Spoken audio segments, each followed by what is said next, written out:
Ah. Ano yan? Dakain na, oh. Sinisip lang eh. Wala ba itong... Kaya huwag ka naman lagi ka na lang extra eh. Tate, ano yung nakakain ni Star? Apple. Ha? Apple daw.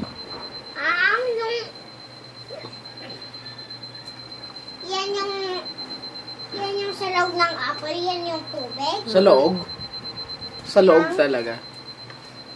Yan pala yung sabaw ng apple eh. Yan na.